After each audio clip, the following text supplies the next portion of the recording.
Thank you for this rare opportunity to share my priceless childhood memories with the world. And here you all have it, a memoir of my good old days.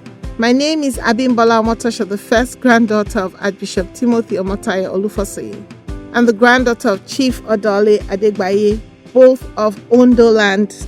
First child born to Christopher and Margaret Adegbaye. Very proud of that heritage. You see, I was born in the south side of the land of the Lincoln, that is Chicago, Illinois, to Nigerian parents who were immigrants on educational scholarships. My parents had every opportunity to stay back in the United States after their college degrees. They had their almighty green cards, which naturally confer the citizenship status on them. But the allure of coming home to add value to a Nigeria that was filled with promises and prospects made them forfeit the green card. They were so proud of Nigeria and wanted their own heritage.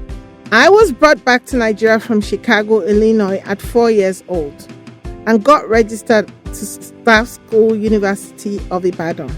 So I had my first taste of living in Nigeria in the city of the brown rusted roof, Ibadan, the largest city in West Africa.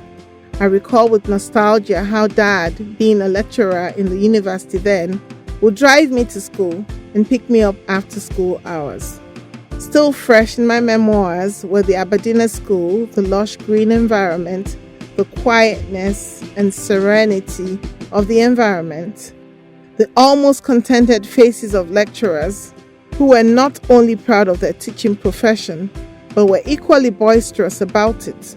It was a great pride in those days, not only to be a lecturer, but also to be a child of a lecturer. My dad eventually moved to University of Ife to continue his teaching career, and I was equally transferred to the University of Ife Staff School, now Obafemi Awolowo University. My auntie, Mrs. Akitoye, was then the headmistress.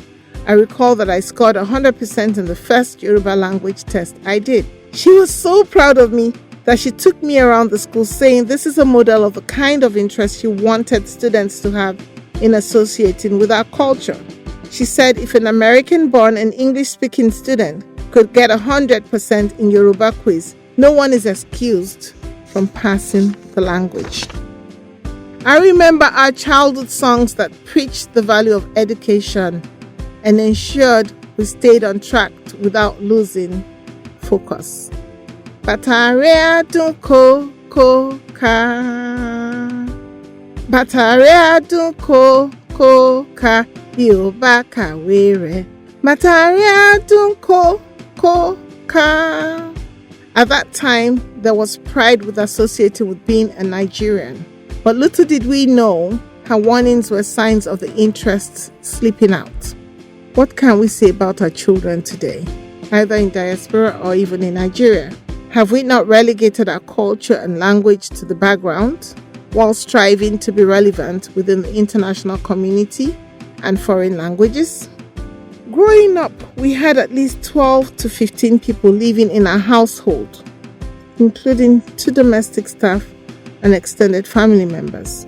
Our individual family unit consisted of 6, my mom, dad, and 4 of us children.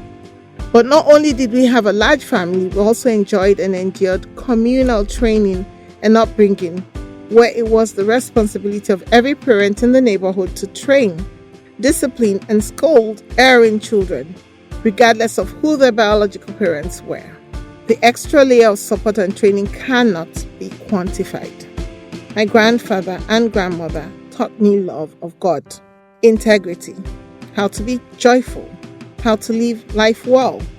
Bonds with my cousins is unbreakable. Our family setting made us uphold each other's dreams. It made us understand our roots and relate and depend on each other. That missing link today has made most children find themselves lost. In those days, your home was as big as your heart, unlike today, where we have empty mansions.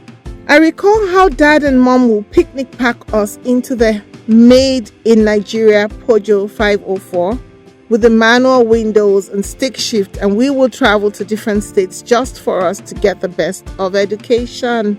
I took the common entrance exam and found myself in different states interviewing for schools. I attended secondary school admission interviews at Federal Government Girls College Oyo, Federal Government Girls College Akure, St. Louis School Ondo, St. Monica's Ondo, St. Louis School Ado Ekiti. Those are memories to behold. I eventually landed in Owini Village, Federal Government Girls College, Oyo. It was a girls' school fully boarded with outstanding memories of different dormitories, color-coded hostels, green, blue, yellow, and red check housewares. Our white shirt at green pinafore and beret was signatory. The school staff were phenomenal and well-trained. Our house mistresses were hardworking and selfless. Students came from all parts of the country. There were no fear of kidnapping and banditry at that time. We all saw each other as one. Some of my best friends were Jumai from the north and Chigozimuzo from the east. Some of them we're still in touch with till date. Priceless memories. In those secondary school days, I loved mixing Milo with Nido just to munch and enjoy the chocolatey taste. Such fun memories. I had my higher school certificate at the prestigious International School Ibadan. The then principal, Venerable Iliomade, was my dad's godfather. He stated clearly to my dad, "Christopher, do not think because I am your godfather, your daughter will automatically be admitted to the school. She has to merit it." Such was the strict and focused direction we inherited from our parents and allies then. Thanks be to God, I tested and merited the admission. Those were days of integrity and excellence. Memories of my University of Lagos days, but for time would have been better told. It suffices to say, I found my first full freedom in Unilag, but was constantly reminded by my parents' admonitions. Remember the child of whom you are. Good old days, indeed. I now wonder, can we bring back those wonderful days and turn those exceptional memories back to reality? Do we have a second chance to right the wrongs and make things work well for our good and for that of our children? I really hope we can change the narrative. We must use the lessons of the old to create the new. Starting from us, we can be the difference we crave. Our children deserve a greater tomorrow, not tales of the good old days. We start by identifying the problems, developing a strong will to address such problems, and demonstrating a strong sense of purpose required to solve them. Yes, it can be done. Nigeria is not hopeless. Nigeria is still great, but can be greater. Nigeria can still be a country where integrity, honesty, right and lasting values, hard work, kindness, merit over favor, joy, happiness, safety, contentment, loyalty, togetherness, all hold sway. Yes, it is possible. It is feasible. It is achievable. I trade in hopes. I therefore join hands with Sir Shemore Badejo in this collective drive towards a greater, brighter, and better tomorrow for not only our children, but for us too as well. Thank you and God bless.